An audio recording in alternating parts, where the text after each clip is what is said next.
BNEWS Weekly. I'm Phil Gallagher along with BNEWS producer Sydney Bowles, BNEWS reporters Tad Stefanak and Robert Paris, Anthony Matos with sports, Peter Brown with the weather, and Gretchen Carey with the community calendar. Thank you for joining us.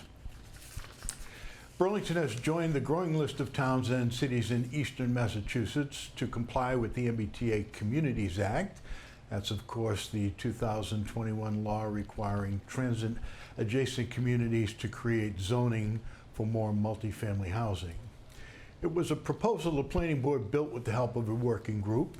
It included 4 parcels of land already zoned for multifamily housing, meaning nothing is really expected to change all that much with them, and 1 8-acre commercial section known as the Staples Plaza or the Staples Triangle. In that area, over the next 5 or 10 years, we may now see more garden apartment style developments up to 15 units an acre with commercial areas on the ground floor. It's a major accomplishment for the town, which had until December to comply or face serious penalties from the state, although those penalties are being argued in court by other communities who disagreed. Town Administrator Paul Sagarino had this to say about it in the studio this week. I think it was a very successful plan. It was very well thought out. And like I say, it takes advantage of all the work that's been done to date. It gives a little bit of an opportunity to, in an area that we think is a good place for housing. It's like the Staples Plaza, sort of Middlesex Turnpike. Yeah, so most of the areas, it's unlikely that an apartment complex is going to get torn down to build a new apartment complex, maybe at some point in the future, but nothing's going to happen right away. There's one area that is ripe for housing. And again, the area that we think it's most important for the town to consider more housing is to really enhance our commercial district, that walkability, work, live, play type environment that we hope to enhance in our commercial district. So it was a big success. I think it was very well supported by town meeting. So kudos to Liz and the working group and the planning board for their efforts. That wasn't the only major development and spending to come out of town meeting.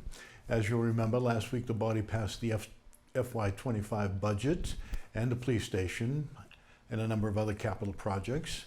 This week town meeting approved a $4.7 million project to renovate a grass field at Marshall Simons Middle School. The article was an amendment on a larger item. The School Committee and Recreation Committee originally asked for $6.7 million to renovate 2 fields at the middle school, but Ways and Means opposed such a large expense without it being on the capital plan. Town meeting member Chris Campbell supported the amended plan. So I was one of the voting for in Ways and Means, and I do think that this is a fair compromise for us as a body and where our debate has been.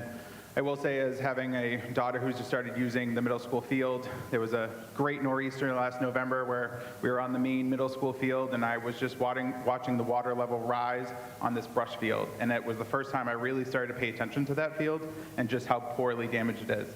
From there's been a lot of work that we've had conversations on the field. I in particular have been very interested in this. The rec department's study, if you have not read it, I thoroughly suggest you do. It has about $50 million of recommendations to our field alone, and that is not, the school one. That is not this combined rec and school one that we're about to see. So this is a priority. We do need to be moving on these. As somebody who voted in favor of the combined one, I'm glad that we're actually talking about this because I think this is what we're all here for. I'm happy to vote for this compromise, but knowing that, we need to continue to prioritize these fields as well as our buildings, as well as everything that this town is going to continue to need as we do these hard conversations.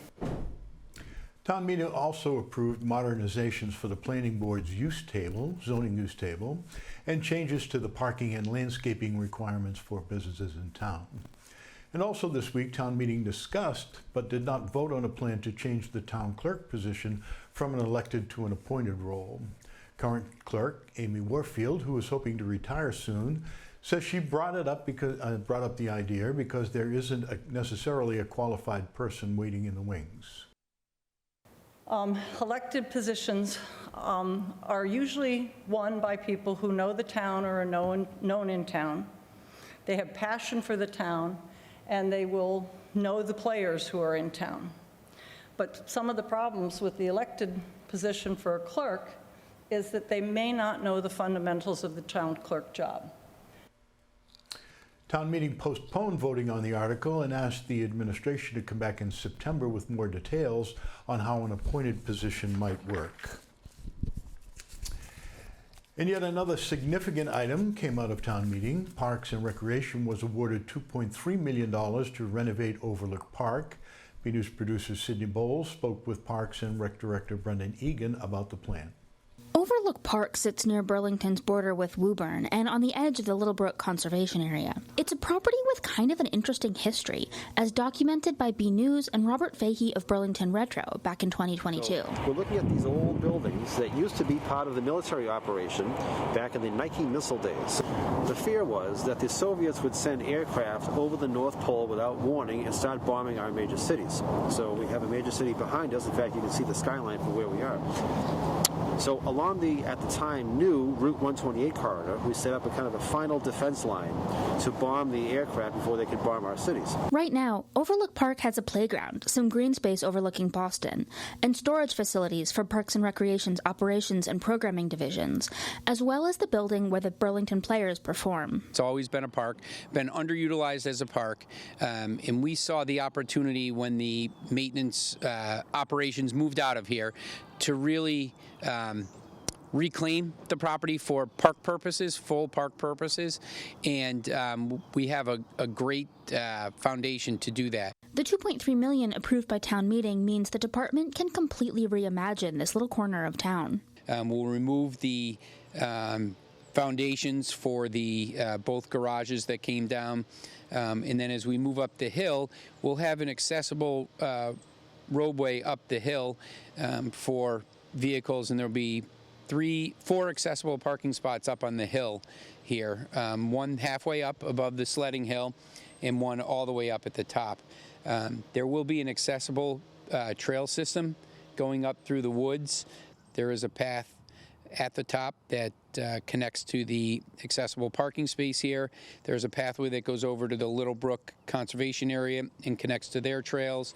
There's a loop at the top of the hill, an accessible loop. All of the pathways are accessible, and then we will also have a paved walking trail up there, as well as another stone dust loop that connects to that paved area. Egan says Parks and Rec is applying for a $1 million land and water conservation grant to help cover the cost of the project. It allows us to really make a difference in this property and in this area of town. So we look at it as a win-win for us. Egan hopes to go to bid in January of 2025, with construction complete by mid-2026.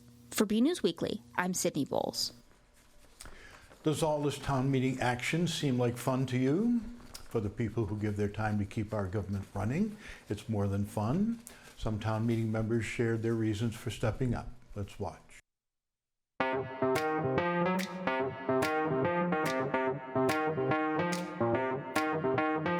I like being on town meeting because it's a good chance to be more involved in the community, and it's a great way to have an impact in my community as well. It gives me a great way to really shape my community. Because I like having a voice. It's always nice to have a certain amount of impact on helping decide some of the decisions that go on and shape the community. I love being on town meeting because it's a very democratic form of government, and it gives the electorates a chance to pick the people who do the best for them.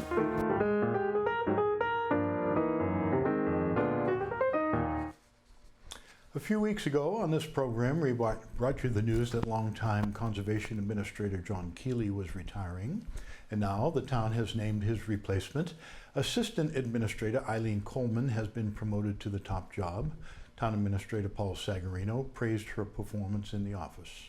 Eileen's been working for the town since December of 2017, both as the Assistant Conservation Director, as well as the town's first stormwater administrator. So that was sort of a new thing that came in, and she really seized the bull by the horns there and got us under control with that program at the state and all the new requirements that came in for that. I will tell you that several members of the Conservation Commission reached out to me privately and strongly advocated for Eileen for the position. Keeley retires at the end of May. The Select Board this week proclaimed June as Pride Month in Burlington. Select Board member Sarah Cawley read the proclamation into the record. Whereas the town of Burlington supports the rights of every citizen to experience equality and freedom from discrimination, welcomes people of diverse backgrounds, and believes a diverse population leads to a more vibrant community. And whereas all people, regardless of age, color, disability, gender identity, marital status, national origin, race, religion, sexual orientation, or socioeconomic background, have the right to be treated on the basis of their intrinsic value as human beings. And whereas the lesbian, gay, bisexual, transgender, queer, intersex, asexual communities offer many valuable contributions to the cultural, academic, civic, artistic, social, and economic successes of the town of Burlington. And whereas, in support of Burlington's LGBTQIA+ members, groups in leadership in promoting diversity and inclusivity, the Burlington Public School District's commitment to equity, and our own commitment to eradicate prejudice and discrimination everywhere. Therefore, the Select Board hereby proclaim the month of June 2024 Pride Month in the town of Burlington, and encourage all residents to reflect on the difficult work for equality that LGBTQIA+ members face, and to celebrate their valuable contributions to our community. Burlington is celebrating the installation of new high-tech broadcast systems in part-of-towns and part-of-town buildings. The funding for the project was a $100,000 state grant championed by Representative Ken Gordon, earmarked in the state budget, and Gordon stopped by this week to take a look at what the funding had accomplished. The new tech will make it easier to have hybrid and remote town meetings in Town Hall, the school committee room, Grandview Farm, the Town Hall Annex, and the Fogelberg Auditorium. People Helping People Food Pantry is celebrating a major acknowledgement. Senior Pantry Manager Julie Lewis has been awarded a Commonwealth Heroine Award, which recognizes women leaders across Massachusetts who do work for their communities, often without fanfare. Julie began working for People Helping People in 2017, though she's been coordinating the annual Thanksgiving program for much longer. And she recently founded the Burlington Community Collaborative, a group of nonprofits and social services in town that meet regularly to foster collaboration and better meet needs.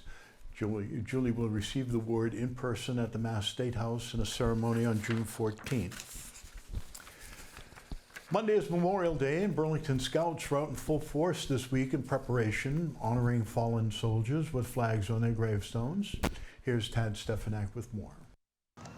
Burlington Girl Scouts, Boy Scouts, and volunteers place new flags on the graves of veterans in preparation for Burlington's Memorial Day ceremonies. Yeah, so we replace all of the flags for veterans throughout both cemeteries. Actually, it's 3 cemeteries we do. So in all, I think it's like 2,500 flags. So this year, we're encompassing the fact that the United States military is America's 911 service. All the veterans that got that call and at a whim's notice deployed for crises around the world and pay special homage to 3 World War II veterans that were killed 80 years ago. Burlington residents, so Henry Krogan, James Briggio, and Lawrence White all died. September and October will mark the 80th year since they've passed. Ceremony starts at 10 with the band, the Scouts, and our honor guards taking off at the bottom of the hill from the cemetery at 9:50. So it is going to be here in Chestnut Hill. So if you want to be here, get here probably around 9:30 because they're shutting down the streets at 9:45.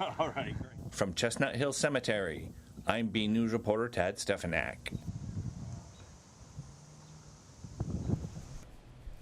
Now let's turn to Anthony Matos for a look at the latest in local sports. Hey everyone, I'm Anthony Matos in this weekly sports report. The regular season is winding down, so let's see how things shake up. Elementary and middle school students with disabilities from Burlington had a chance to compete in the Special Olympics Unified Game Day in Wilmington.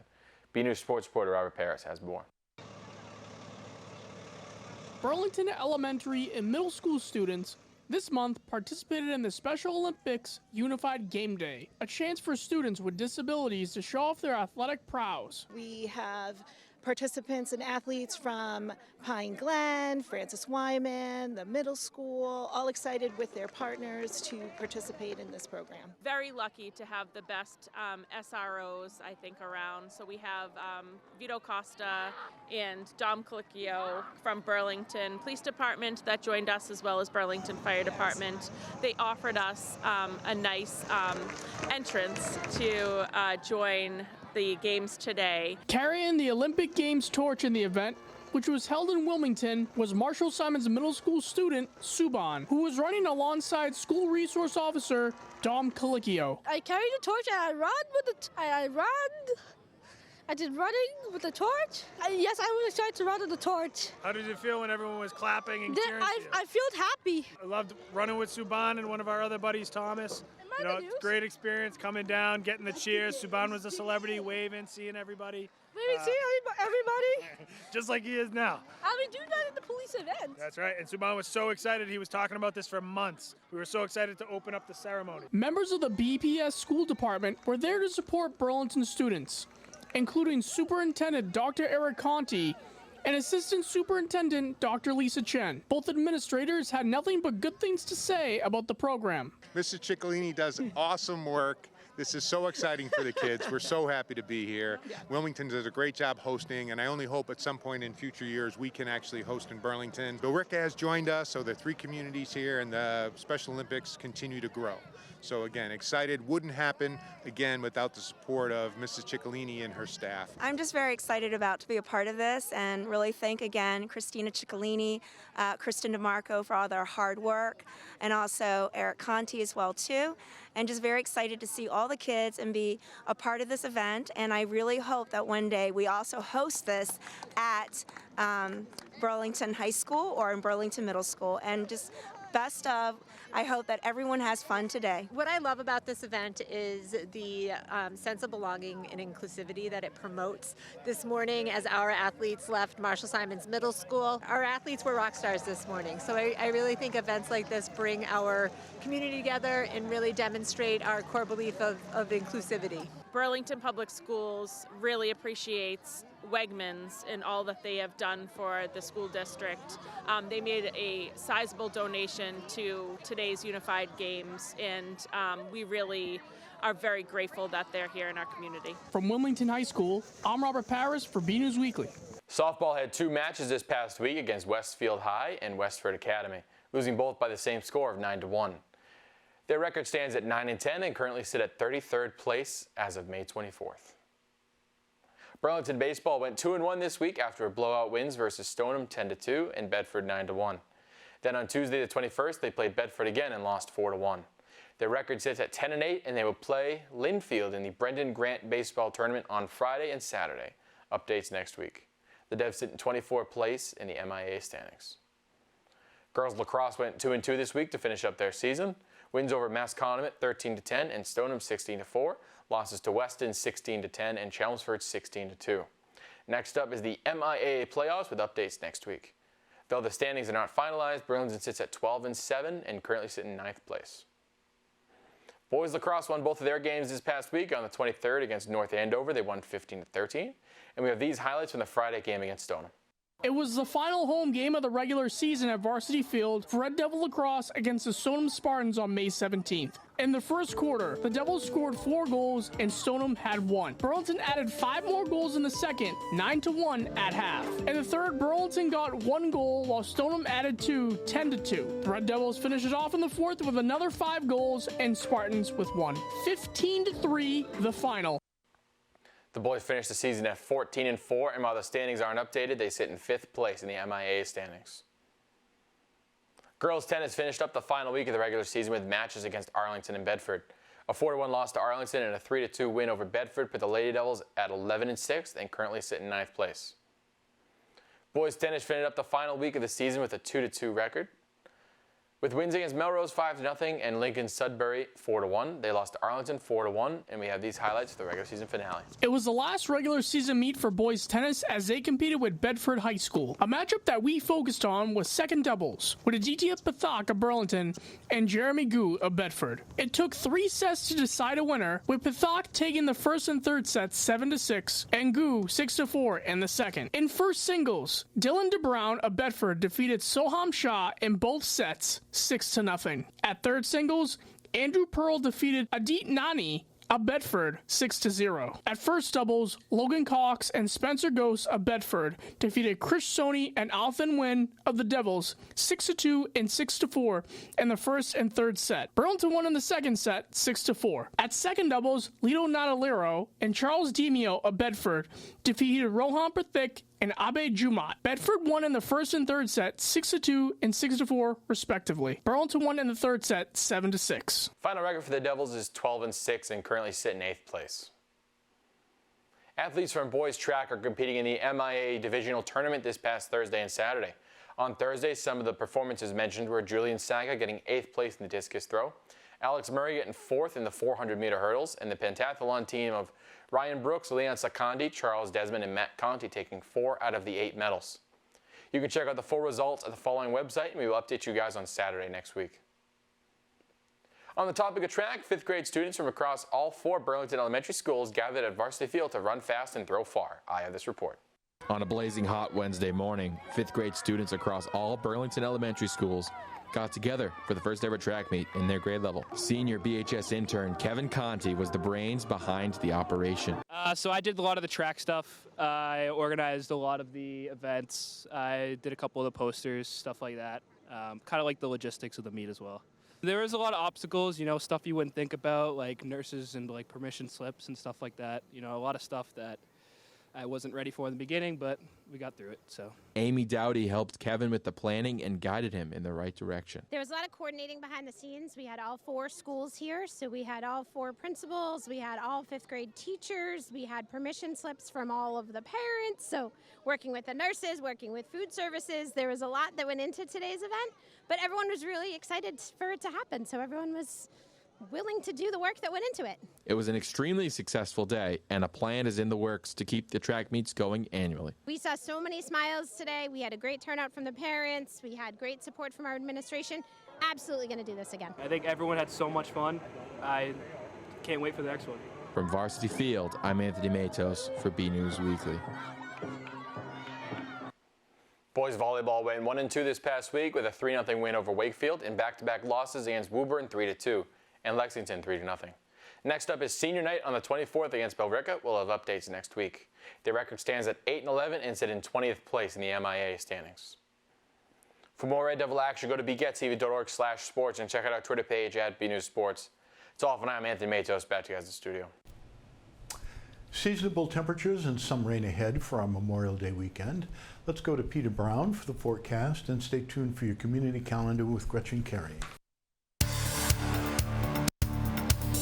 Well, hello everyone, this is Peter Brown with your weather for the next 7 days. Here we are heading in towards the unofficial start of the summer, the Memorial Day weekend. It's hard to believe that we're that far through the year already. So as we go ahead, let's take a look at the Climate Prediction Center is calling for us in terms of temperatures and precipitation over the next 7 to 10 days. And looking at our temperature map, it looks like they're expecting us to have slightly above average temperatures. I'm seeing that as well, especially at the start of our period this Friday and Saturday. Temperatures are going to tail off a little bit closer to average as we get through the rest of the week. And looking at our precipitation chances, unfortunately, they are calling for us to have above average precipitation. It looks like a lot of that's going to be falling maybe on the tail end of Sunday and into Monday. So it doesn't look like this might be the greatest Memorial Day weekend out there. It looks like we may have a good amount of rain.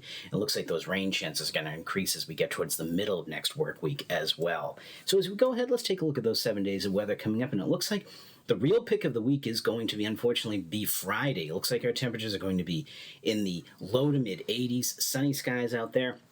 Saturday looks like it's going to be pretty nice out there as well. It's going to be mostly sunny. We're going to see some spotty showers maybe come in with some more humidity as we get towards the second half of the day, with temperatures staying in the mid to upper 70s. Now, Sunday, we're going to see those clouds start to increase, I think, in the afternoon especially, and we may see some steadier light rain move in on Memorial Day with temperatures in the mid 70s on Sunday, and then maybe struggling to get out of the upper 60s to around 70 on Monday.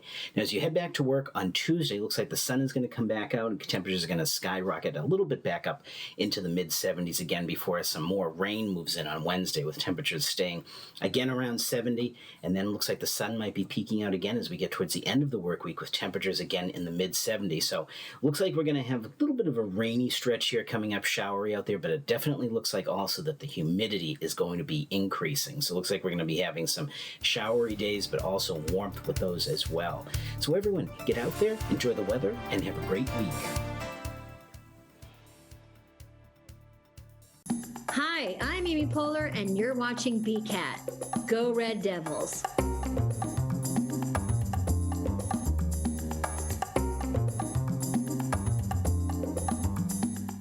Hey everyone, I'm Gretchen Carey, and this is your Community Calendar. On June 1st, from 10 a.m. to 4 p.m., the Burlington Public Library will be having International Tabletop Day. Everyone is welcome. For more information, go to the library website. Also on June 1st, from 10 a.m. to 2 p.m., Francis Wyman will be having a community carnival. It will be a day filled with pony rides, face painting, balloon art, games, inflatables, prizes, food, family, friends, and fun. For more information, go to franciswymanraffle.org. Through September, 3rd Avenue will be having a cornhole tournament on Tuesdays on the green. The event is free, but pre-registration is required. For more information, go to thirdavburlington.com. For more community calendar events, go to bcattv.org, burlingtonpubliclibrary.org, and burlingtonrecreation.org. I'm Gretchen Carey, and that was your community calendar. And as we do each week, we're sharing a photo sent in by a member of the community. Marcy Rose sent in this image. She says, and I quote, "I was driving along the Mystic River when I saw swans. I parked my car and walked along a path toward them when I saw a homeless man coaxing one with a piece of bread." This picture makes me think of connections made with kindness, and that no matter how little we have, we can still reach out to others. Thank you, Marcy. If you have a photo you'd like to see here, email it to us at bcat@bcattv.org with the subject line Photo of the Week. And one last quick reminder, if you're looking for a way to acknowledge Memorial Day on Monday, stop by the town cemetery at 10 a.m. or 9:30 or so, because the road will be blocked. Rain or shine at the Veterans section of Chestnut Hill Cemetery. I'm Phil Gallagher, and this is BNEWS Weekly. I'll see you next year. See you here next week. Thank you.